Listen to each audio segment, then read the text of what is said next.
और आज खुद चर्चा करने के लिए हमारे साथ न्यूज इंडिया पर मौजूद हैं भजन सम्राट कन्हैया मित्तल जी। बहुत बहुत स्वागत है कन्हैया जी आपका न्यूज इंडिया पर। नमस्कार, बहुत बहुत धन्यवाद। जय श्री राम। जय श्री राम। कन्हैया जी, लोग अपने बयानों से सुर्खियों में रहते हैं, आप तो अपने गानों से सुर्खियों में आ गए।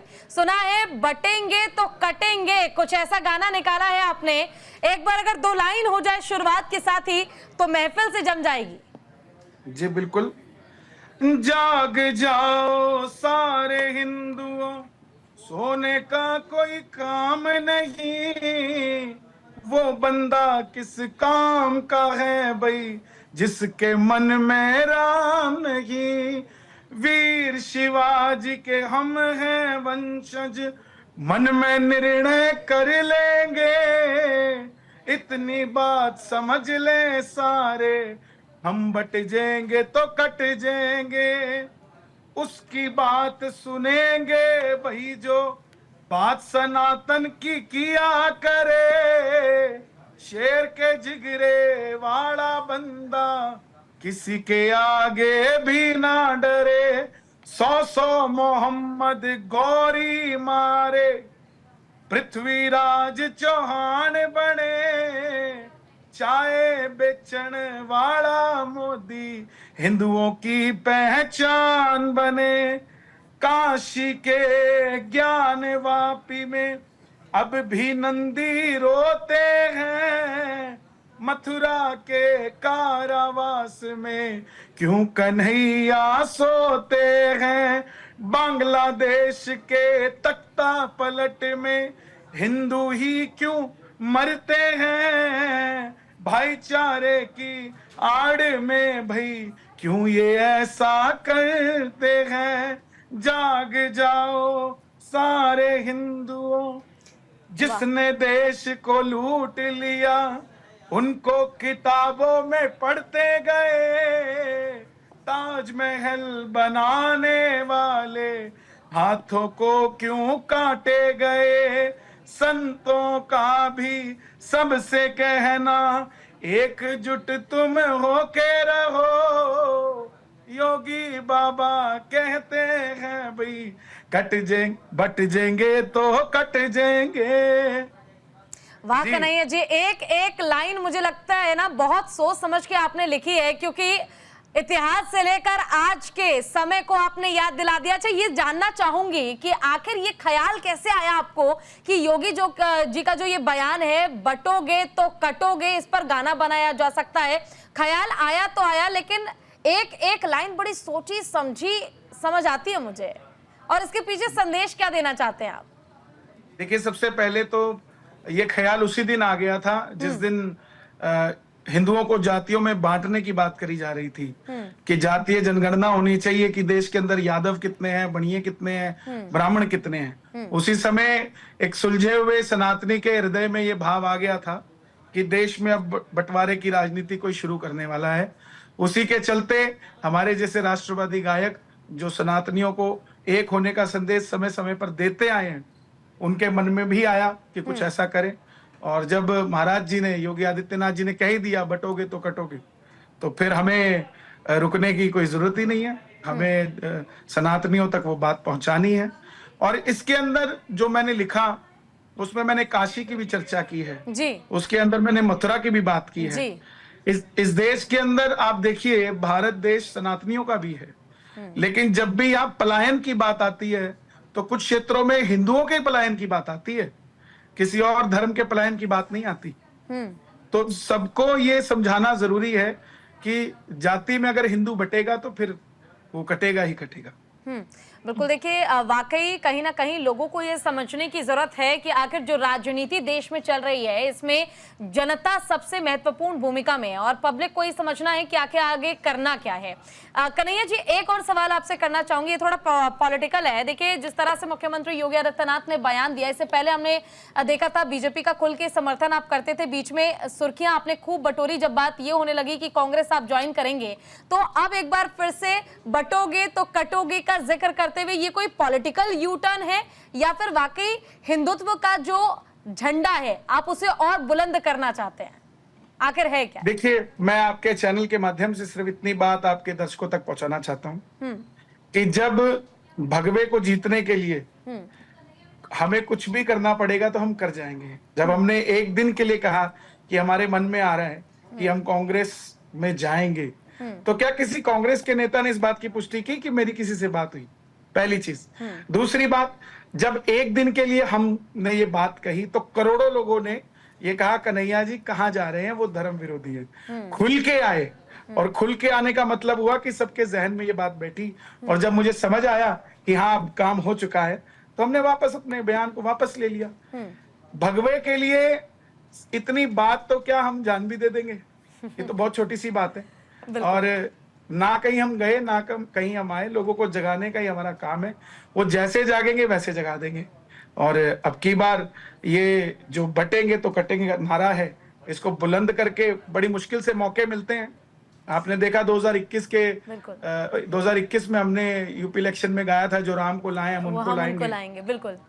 तो ये नारा बुलंद हुआ, वो चला 4 साल, अभी तक वो चला। तो अब ये नारा चला है तो हमें इसका साथ देना चाहिए। नहीं बिल्कुल, देखिए और आपकी लोकप्रियता भी काफी ज्यादा है, और मुझे लगता है जो लोग आपसे इन्फ्लुएंस होते हैं, कहीं ना कहीं आप जो भी बात बोलते हैं वो उससे ज्यादा ही इन्फ्लुएंस होके वो इस चीज को मानते हैं कि अगर कन्हैया जी कह रहे हैं तो भाई बात तो सच्ची ही होगी और सही ही होगी। तो ऐसे में कन्हैया जी ये भी जानना चाहूंगी आपसे, देखिए जो नरेटिव सेट किया जा रहा है कि बटोगे तो कटोगे, अब हिंदुओं को समझने की बारी है कि भाई एकता में ही आपकी जिंदगी आसानी से चल पाएगी, और एकता में ही आप आसानी से अगर एक साथ रहते हैं तो चीजें आसान हो पाएगी। तो ऐसे में मैं आपसे ये जानना चाहूंगी, जो नरेटिव चलाने की कोशिश की जा रही है, विपक्ष चाहे कुछ भी बोले या फिर कोई विशेष समुदाय कुछ भी बोले, लेकिन क्या वाकई हिंदुओं को अब समझने की जरूरत है कि भाई बटना नहीं है, एकता ही जरूरी है? इतना बड़ा एग्जाम्पल आपके पास बांग्लादेश का है कि भजन गाए हैं, कहीं ना कहीं उनके मंत्रमुग्ध रहते हैं। तो ऐसे में मैं चाहूंगी कि दीपावली का अवसर है, कल न्यूज इंडिया आपके साथ दीपावली का खास प्रोग्राम जो है वो भी शूट करने जा रहा है, तो जरा भजन अगर हो जाए दीपावली के मौके पर तो इससे बेहतर और क्या होगा जी। और अब की बार अयोध्या में पहली बार राजा राम महल में दीपावली बना रहे हैं। सबसे पहले तो हमारे राजा राम जी को बधाई, और देश के उन सभी सनातनियों को बधाई जो जिनके घर में दीपक प्रज्वलित है राजा राम के नाम से। तो मैं 2 लाइनें उन्हीं के समर्पित कर रहा हूं। और अयोध्या के राजा भारत है आपका, दिवाली है आई, स्वागत है आपका। गूज़बम्स हुए थे, और अब भी आपको सुनने के बाद रोम रोम जो है ना वो एकदम यूं हो चुका है कि लग रहा है कि बस सुनते चली जाऊं आपको और सुनते चले जाऊं। एक छोटा सा भजन और एक बार हो जाए, जो राम को लाए हैं हम उनको लाएंगे, एक बार ये भी हो जाए। इसको मैं सोच रहा हूँ कि अभी अभी कुछ नया बना दूं, क्योंकि मैं खुद ही लिखता हूँ। बिल्कुल तो बिल्कुल। आपने इतना अच्छा समय हम लोग बात कर रहे हैं जिस टॉपिक पर, ये बहुत अच्छा टॉपिक है और दुनिया तक पहुंचना भी चाहिए, और मैं धन्यवाद भी करता हूँ आपके चैनल का। तो आइए 2 लाइनें सुना देता हूँ। जो राम को लाए हैं हम उनको लाएंगे, जो राम को लाए हैं हम उनको लाएंगे, भारत में फिर से हम भगवा लहराएंगे, महाराष्ट्र में फिर से भगवा लहराएंगे।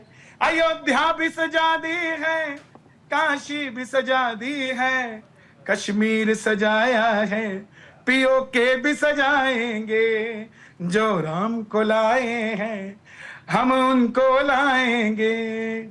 बहुत खूब कन्हैया जी, क्या खूब गाते हैं, और क्या मतलब ऑन द स्पॉट आप ऐसे लाइंस को कैसे जोड़ लेते हैं। वाकई ये आपके अंदर एक कला है, और शायद मुझे लगता है किसी दूसरे व्यक्ति के लिए ये बहुत मुश्किल हो जाएगा। एक छोटा सा भजन मैं और चाहूंगी। देखिए 12 नवंबर आपको तारीख याद होगी कि इस दिन क्या है, श्याम जी का जन्मदिन है, तो एक भजन उनके लिए भी अगर हो जाए, और दीपावली का त्योहार है तो उनके लिए भी अगर कुछ हो जाए तो। मुझे मैं ये नहीं कहूंगा कि आपका लालच बढ़ रहा है, मैं तो ये कहूंगा कि आपकी भक्ति ईश्वर के लिए लालच जितना बढ़ता जाए मुझे लगता है वो कम है। मैं वही कह रहा हूँ कि आपकी भक्ति प्रबल है, और जो भी न्यूज रूम में बैठे हैं वो भी बहुत सूझवान लोग बैठे हैं। और 12 तारीख को बाबा का, श्याम बाबा का पाट्योत्सव भी कहते हैं और जन्मदिन भी कहते हैं। मैं भी उस दिन खाटू श्याम जी में रहूंगा, और नया गीत हमने भजन बनाया है, तो मैं चाहता हूँ कि वही सुना दूं मैं आपको। जी बिल्कुल बिल्कुल। फूलों की माला हाथ में ले लो, सारे भक्तों को साथ में ले लो, मिश्री मावे का केक बना लो, शाम प्रभु को भोग लगा लो, ऐसा लगा दो तुम जयकारा, ऐसा लगा दो तुम जयकारा, गूंज उठे संसार ये सारा। Don't disturb me, I have appointment with Khatu Shyam ji. जन्मदिन सांवरे का आया, खाटू नरेश जी का आया, जन्मदिन सांवरे का आया, खाटू नरेश जी का आया जी। वाह कन्हैया जी, बहुत खूबसूरत, वाकई बहुत खूबसूरत आपकी आवाज़ है और उससे भी ज़्यादा खूबसूरत आप लिखते हैं। और कन्हैया जी देखिए, क्योंकि दीपावली का त्यौहार बेहद नज़दीक है, छठ पूजा भी है, अगर छठ पूजा के लिए भी आपके पास कोई अगर एक छोटा सा भजन हो, 2 लाइन उसकी भी हो जाए, तो हमारे जो तमाम दर्शक हमें देख रहे हैं वो भी खुश हो जाएंगे। देखिए, सबसे पहले तो छठी मैया को प्रणाम है और पूर्वांचल के जितने लोग हैं उनको मेरा प्रणाम है। मैं बहुत जल्दी, अभी हम लोगों के पास, क्योंकि मुझे भोजपुरी भाषा का इतना ज्ञान नहीं है, मैं हिंदी में लिखता हूँ, पंजाबी लिखता हूँ, हरियाणवी, मारवाड़ी सब लिखता हूँ, भोजपुरी नहीं आता, तो कुछ लिखवाने के लिए हमने किसी को कहा है, मन है कि अब की बार छठ पूजा पर हम लोग कुछ गाएं, तो वो जैसे ही आएगा आपके चैनल पे सबसे पहले गाऊंगा, मेरा वादा है आपसे। बिल्कुल, देखिए हमें भी इंतज़ार रहेगा कि आप छठ पूजा के लिए भी कोई भजन तैयार करें, क्योंकि कहीं ना कहीं आपकी अपनी एक फ़ैन बेस है, अपनी एक फ़ैन फॉलोइंग है और वो भी इंतज़ार करते हैं बेसब्री से आपको सुनने के लिए।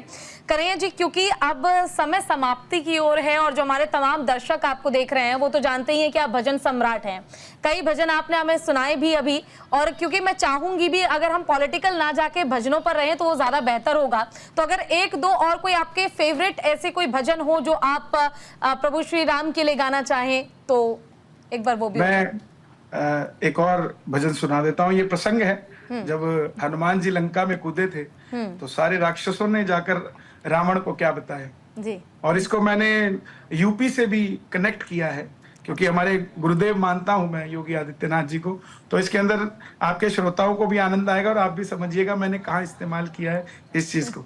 जी बिल्कुल। लंका में कूदे बजरंग बली, लो मच गई खलबली, जय जय जय बजरंग बली, जय जय जय बजरंग बली। और राक्षसों ने जाकर बताया, राम जी का दूत है लगता, शंकर का वो रूप है लगता, ऐसे चलता है वो वानर जैसे कोई योगी चलता, मिट्टी में मिला दिए बाहुबली, महाराज मिट्टी में मिला दिए बाहुबली, मच गई खलबली, जय जय जय बजरंग बली, जय जय जय बजरंग बली जी। बहुत खूब, और आपका जो इशारा है वो भी बेहतर तरीके से समझ पाई हूँ मैं कन्हैया जी। कन्हैया जी देखिए, जिस तरह से आप भजन के जरिए बहुत से संदेश दे देते हैं, एक संदेश ये भी जरा दीजिए कि जो लोग सोच रहे हैं कि इस बार तो परिवर्तन हो जाएगा, इस बार कहीं समर्थन हो जाएगा, तो उनके लिए अगर कोई 2 लाइन आपने लिखी हो तो जरा उनको भी जवाब दे दीजिए, जो उम्मीद लगाए बैठे हैं, एक आस लगाए बैठे हैं। देखिए, परिवर्तन और ये जो भी होना है वो मुझे नहीं पता, नीति ने क्या लिखा हुआ है, लेकिन मैं तो सिर्फ यही चाहता हूं कि देश के अंदर भगवाधारियों की सरकार हो, जो सनातनियों की बात समझे, सनातनियों के साथ दुर्व्यवहार ना करे। जिस तरीके से सनातनियों को आए दिन बातें सुनने को मिलती है कि सनातन तो डेंगू है, मलेरिया है, ये बातें हजम होने वाली नहीं है। जिस तरीके से सनातनियों को ही प्रताड़ित किया जाता है, उस चीजों को समझने की जरूरत है। और देश के अंदर जिस तरीके से बल मिल रहा है सनातन को विदेशों तक में भी, तो वो हमारे लिए अभूतपूर्व है। और प्रशंसा करना चाहूंगा मैं देश के प्रधानमंत्री का, हमारे गृह मंत्री अमित शाह जी का, जो इस तरीके से देश के अंदर कार्यभार संभाल रहे हैं, जिससे देश का नाम रोशन विदेशों में भी हो रहा है, क्योंकि हम भी विदेशों में भजन कीर्तन करने जाते हैं। बिल्कुल। और बस यही कहूंगा 2 लाइनें, रोली चावल मिठाई का डिब्बा सारे लेकर आ जाना, वाह। शपथ लेंगे भगवाधारी शपथ ग्रहण में आ जाना। बहुत खूब बहुत खूब, बहुत खूब कन्हैया जी, आपका बहुत बहुत शुक्रिया, तहे दिल से शुक्रिया। आपने अपना कीमती समय न्यूज इंडिया को दिया, हमारे साथ मंच आपने साझा किया।